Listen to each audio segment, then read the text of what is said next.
The last thing I expected to see at my nephew's wedding was my ex-wife packing untouched food into plastic containers. I recognized her immediately. Linda. She was wearing a simple black apron and quietly collecting leftover prime rib from the catering table. I couldn't resist. I smiled and called across the room, loud enough for several guests to hear. "Taking dinner home for your new husband?" A few people laughed. Linda stopped. She looked directly at me. But instead of getting angry, she looked almost sad. "No, Michael," she said quietly. "Not for my husband." Then she closed the container and walked away. For some reason, those 4 words stayed with me. 15 minutes later, I was following her old Toyota through the rain. I had no idea why. Maybe curiosity, maybe guilt. Or maybe some part of me already knew that something about the woman I divorced 6 years earlier didn't make sense. My name is Michael Lawson. I'm 59 years old, retired, and living alone in Dublin, Ohio. The house I once shared with Linda is still mine. 4 bedrooms, 3-car garage, finished basement. A nice suburban home that should have felt like success. Instead, most mornings it felt empty. Linda and I had been married for 28 years. Looking back, I realize our marriage didn't collapse because of one argument. It happened because we slowly became different people. Linda believed money was something you used to help others. I believed money was something you protected. She volunteered. I worked. She saw struggling families and wanted to help. I saw our savings account and worried about the future. Then I made the biggest mistake of my life. I had an affair with a younger woman from my office. It didn't last. But the damage did. When Linda discovered it, she didn't scream. She didn't throw anything. She simply looked at me and asked, "Is this really the life you want?" I said yes. She nodded. "I hope you find what you're looking for." 6 years later, I understood exactly what I'd lost. At the wedding, I had seen Linda differently. She wasn't dressed like someone attending a family celebration. She was working. And after she left the catering area, I watched her load those food containers into an old Toyota with rust around the wheel. That didn't make sense. Why would my ex-wife, who had once lived in a comfortable house, be working weekend catering jobs? And why was she taking leftover food? I followed her through the rain. Eventually, she turned into the parking lot of an old Methodist church. I stopped across the street. Linda carried the containers inside. Then something happened that changed everything. A little boy came running down the hallway. "Linda!" He threw his arms around her. She knelt down and opened one of the containers. The boy's face immediately lit up. Other children gathered around. That's when I realized the food wasn't for some new husband. It was dinner for children. I sat inside my truck, watching through the rain-covered windshield. For the first time in 6 years, I wondered if I had ever really known my ex-wife. The next morning, I drove to the same church. I bought canned food, cereal, diapers, pasta, peanut butter, and bottled water. When the cashier asked if I was preparing for a storm, I smiled. No, it's a donation. The church was called Grace Community Methodist Church. Inside, everything looked worn but alive. Old tables, mismatched chairs, volunteers working everywhere. Then I saw Linda. She was helping an elderly woman with a walker. A few minutes later, she helped a little boy with his homework. His name was Leo. He was the same child I'd seen the night before. I eventually learned the truth. Linda had been volunteering there for nearly 5 years. She worked catering jobs on weekends and gave the money back to the community, the anniversary that changed everything. The smell of freshly baked bread filled the house. Sophia had been cooking since early morning. Roasted chicken, mashed potatoes, homemade rolls, apple pie. Every dish on the table carried years of family tradition. She smiled as she placed the final serving bowl in the center. "I just want one peaceful evening," she whispered. I walked over and gently kissed her forehead. "You deserve that." She smiled. "I think Emily needs it even more." At exactly 6 o'clock, the doorbell rang. Emily stepped inside carrying a small gift bag, while 7-year-old Lily ran straight into Sophia's arms. "Grandma!" Sophia laughed for what felt like the first time in months. "My beautiful girl." For a few precious minutes, everything felt normal. Lily showed us the pictures she had drawn at school. Emily helped set the table. Sophia hummed quietly while arranging candles. Then another car pulled into the driveway. I looked through the window. Ethan. He climbed out of his black SUV while talking loudly on his phone. Without even saying hello, he walked into the house. "Move the decorations," he said. "They're blocking the entrance." Sophia immediately apologized, even though she had done nothing wrong. "I'm sorry. I'll move them." I watched silently. Dinner hadn't even started, and he had already found someone to criticize. Everyone gathered around the table. Sophia folded her hands. "I'd like to say a short prayer." Ethan rolled his eyes. "Can we eat first?" Nobody answered. Sophia quietly finished the prayer. Dinner began. For the first 10 minutes, conversation remained polite. Lily talked about school. Emily asked about retirement. I told a funny story from my engineering days. Sophia laughed. Then Ethan's phone rang. He looked at the screen. His smile disappeared. He stood up and answered. "What do you mean the client canceled?" His voice grew louder. "No. I already told you to handle it." The entire dining room fell silent. He paced across the kitchen. "I don't care what it costs. Fix it." He slammed the phone onto the counter. His face had turned bright red. Emily carefully asked, "Everything okay?" He turned toward her. "No. It's your fault." She blinked. "My fault? If your parents hadn't kept bothering us every weekend, maybe I could actually focus on work." The room became silent again. Sophia gently spoke. "Ethan, please don't argue tonight." He pointed at her. "You stay out of this." I slowly placed my fork on the table. "That's enough." He looked directly at me. "What?" "You heard me. This is our home. You will not speak to my wife like that." For several seconds, neither of us moved. Then Ethan laughed. "You still think you can tell me what to do?" "I'm not a child." "No," I replied calmly, "but you're acting like one."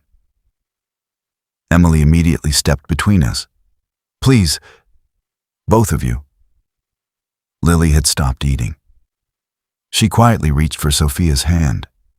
The little girl's eyes were full of fear. Dinner ended in complete silence. Emily apologized several times before helping Sophia clear the table. Ethan walked outside onto the back porch. He was drinking straight from a bottle he had taken from his vehicle. I watched him through the kitchen window. Sophia stood beside me. "Don't go out there." "I have to." "No. He's looking for a fight." I smiled gently. "I'm not. I just want him to leave peacefully." She reluctantly nodded. Outside. The evening air was cool. The neighborhood was quiet. Ethan stared into the darkness. "You think you're protecting Emily?" "I am." He laughed. "She belongs with me now. She's not property." His expression hardened. "You've been poisoning her against me." "I've done no such thing." He stepped closer. "I know old men like you. You act wise, but you're weak." I remained calm. "You should go home." Instead, he shoved me, not hard enough to knock me down, just enough to make his point. I looked into his eyes. There wasn't just anger there. There was hatred, pure hatred. Before I could respond, Sophia rushed outside. "Stop." She grabbed Ethan's arm. "Please. Don't do this." He violently pulled his arm away. The force threw Sophia backward. She lost her balance. Time seemed to stop. She struck the edge of the stone garden wall with the side of her head. The sound echoed through the backyard. Emily screamed. Lily burst into tears. I dropped to my knees beside Sophia. Blood slowly spread across the stones beneath her head. Her eyes remained closed. "Sophia." No answer. I pressed my trembling hand against the wound. Blood covered my fingers almost instantly. "Ethan, call an ambulance." He stood frozen, looking at her. Then he looked at me. "It wasn't my fault. You saw what happened. You touched her." "I didn't mean." "Call 911. Instead, he stepped backward. "I can't get involved." He climbed into his SUV. Emily ran after him. "Ethan, please." But he drove away, leaving his unconscious mother-in-law lying in a pool of blood. The ambulance arrived within minutes. Paramedics rushed toward us. One checked Sophia's pulse. The other began treating the wound. "She's breathing. But we need to move now." Emily couldn't stop crying. "I didn't know. I'm so sorry." I gently held her shoulders. "This isn't your fault." For the first time, she looked directly into my eyes and quietly whispered, "He hurts me too." Those 4 words shattered my heart. Every suspicion, every bruise, every excuse, every lie. Suddenly, everything made sense. I hugged my daughter as she cried harder than I had ever seen before. The ambulance doors closed, sirens echoed into the night. As I climbed into my truck to follow them to the hospital, I made myself one promise. I would no longer stay silent. Not for my wife, not for my daughter, not for my granddaughter. Justice had waited long enough. While doctors fought to save Sophia's life, Ethan believed he could simply blame everything on an accident. But he had no idea. Emily had finally told the truth. And before the next sunrise, a secret from Ethan's business would surface. One that would put everything he owned and everything he had built in serious danger. Walter watched as Emily lowered her eyes, unable to look at him. The silence between them felt heavier than any argument they had ever shared. A year ago, she would have expected him to give in after seeing her cry. This time, she could tell that something inside her father had changed forever. The buyer patiently waited a few steps away, holding the contract in his hands. He wasn't in a hurry. Years of buying and selling properties had taught him that the most important decisions were never rushed. Emily finally spoke. "Dad, if you sell this house, we'll lose every memory we've ever had here." Walter looked around the front yard. The old oak tree still stood proudly beside the porch. The swing he had built for Emily decades earlier swayed gently in the breeze. He smiled sadly. The memories don't disappear because a house changes owners. They're carried by the people who lived them. Emily's eyes filled with tears. "I know I hurt you." "You did. I never meant to. I believe that." She stepped closer. "Then please, don't do this." Walter took a slow breath before answering. "This decision isn't about revenge. If I wanted revenge, I would have made sure you felt the same humiliation I felt yesterday. That's not what this is." "Then what is it?" "It's about finally respecting myself." Those words hit harder than anything else he had said. Emily remembered every birthday her father had organized, Every school event he had attended, every late-night drive when she called because her car had broken down, every bill he quietly paid without expecting anything in return. She had always seen those things as normal. Only now did she realize they had been gifts, not obligations. Her husband finally walked forward. "Mr. Bennett, I owe you an apology, too." Walter looked at him. "I should have spoken up yesterday. When Emily said there wasn't room, I knew it was wrong. I stayed quiet because I wanted to avoid an argument." Walter nodded. Sometimes silence hurts as much as the words themselves. The younger man lowered his head. "You're right." For the first time since arriving, the grandchildren stepped out of the vehicles. The youngest, Lily, ran toward Walter. "Grandpa!" Walter knelt and wrapped his arms around her. She looked up with innocent eyes. "Mommy's crying." "I know. Is everything okay?" Walter smiled gently. "It will be." Children had a way of reminding adults what truly mattered. He kissed her forehead before helping her back to her parents. The buyer cleared his throat politely. "Mr. Bennett, whenever you're ready." Walter turned toward him. "I'm ready." Emily shook her head. "Dad." He held up his hand. "I've spent years giving everyone exactly what they needed. Today, I'm making one decision for myself." He picked up the pen, without hesitation. He signed. The buyer smiled warmly and extended his hand. "Congratulations." Walter shook it firmly. "It's time." Emily quietly wiped away her tears. She realized the sale wasn't really about losing a house. It was about losing the certainty that her father would always rescue her, no matter what she did. 3 weeks later, the paperwork was complete. Walter moved into the smaller home he had quietly purchased the previous year as part of his retirement plans. It wasn't grand. It didn't have a huge backyard or 4 bedrooms. But it was peaceful. Every window overlooked a small garden filled with flowers Margaret had once loved. For the first time in years, Walter arranged the furniture exactly the way he wanted. He hung only a handful of family photographs instead of covering every wall. The house felt lighter. So did he. Across town, Emily and her husband rented a modest apartment. Money suddenly became something they had to think about. They created budgets, cooked at home, canceled unnecessary subscriptions. The children shared a bedroom for a while. Life wasn't as comfortable as before. But something unexpected happened. Instead of pulling them apart, the struggle brought them closer together. Emily found herself appreciating things she had once ignored. When the sink leaked, she fixed it herself instead of calling her father.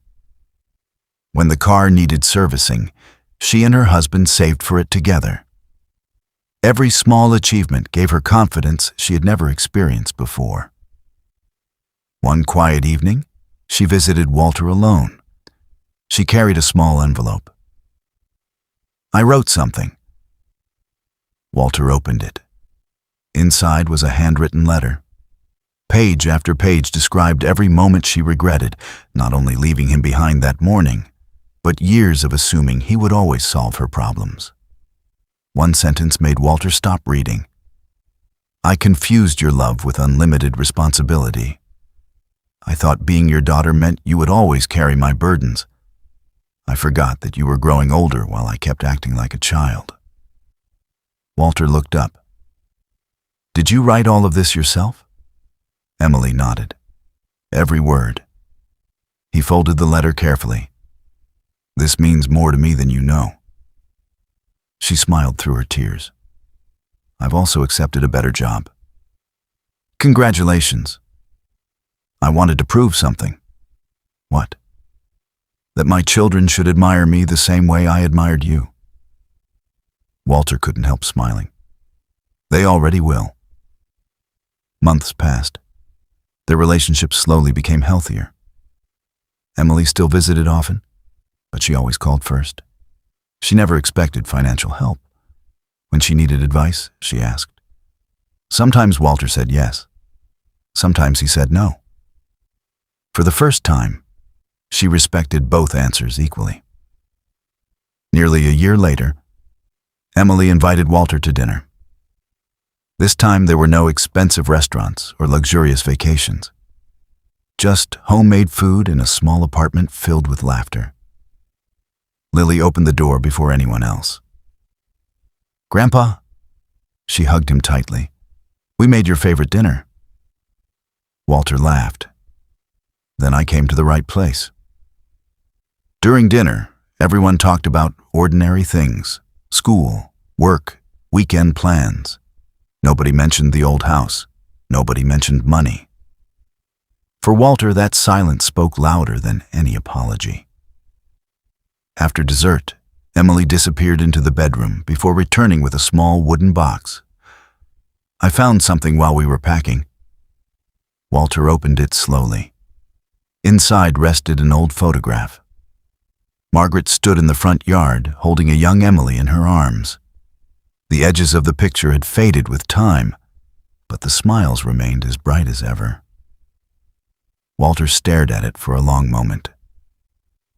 "I thought this was lost. I kept it safe." He gently ran his fingers across the photograph. Margaret had always believed family wasn't measured by possessions. It was measured by how people treated one another. Emily quietly broke the silence.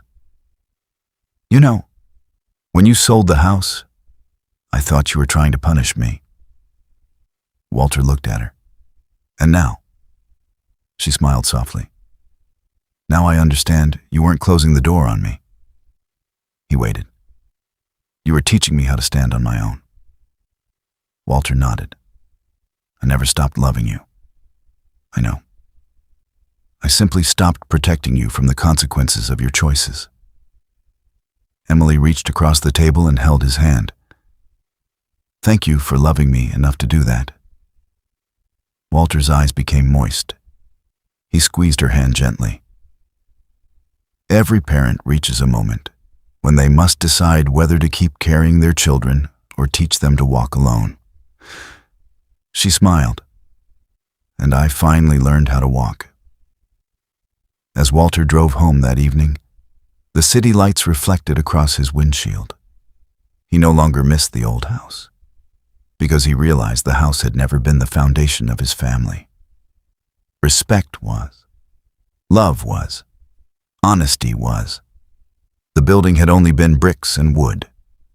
The real home existed wherever people chose to value one another.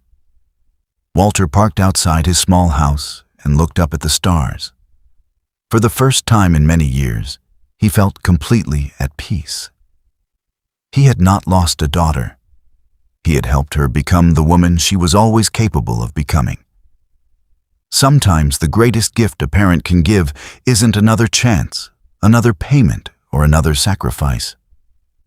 Sometimes the greatest act of love is stepping back, allowing your children to face life on their own, and trusting that everything you taught them will finally take root. Walter smiled as he walked inside. He quietly turned off the porch light, closed the door, and began the happiest chapter of his life.